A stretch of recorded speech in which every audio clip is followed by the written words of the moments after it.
السلام عليكم حبايبي، عاملين ايه؟ وحشتوني، يا رب تكونوا بخير وفي احسن حال.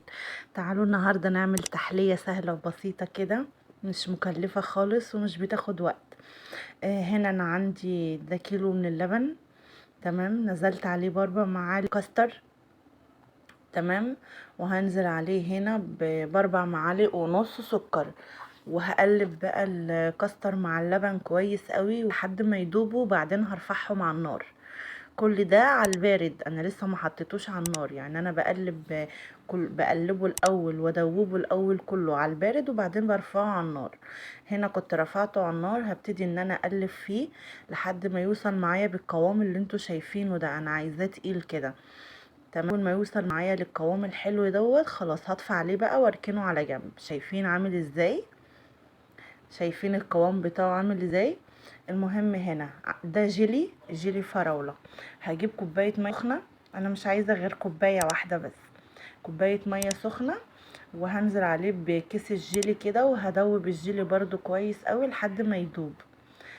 تمام كده. تمام. لو وصلتوا لهنا ما تنسوش تصلوا على النبي في الكومنتات، وتعملوا لي لايك وكومنت وشير عشان يوصل لكم كل جديد لقناتي، واعملوا اشتراك للقناة. هنا بقى عندي توينكز، قطعته زي ما انتوا شايفين كده ورصيته في الصينية، وهنزل عليه بربع كوباية لبن. وهبتدي ان انا افرده في الصينية كده زي ما انتوا شايفين، عشان يبقى كله يبقى اخد طبقة واحدة يعني. تمام كده.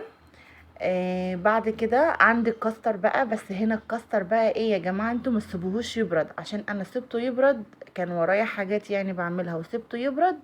فجيت ابص لقيته كلكع سيكه يعني. فلما جيت احط عليه الجيلي، تحس ان هو بعد ما الجيلي نشف، يعني جمد، عمل كلاكيع كده يعني. المهم هنا بعد ما الصينية كانت خلصت بقى، شايفين الطعامة والجمال؟ يعني والله العظيم طعمها تحفة تحفة تحفة تحفة. كنتش متوقعة ان هي تطلع بالجمال ده كله.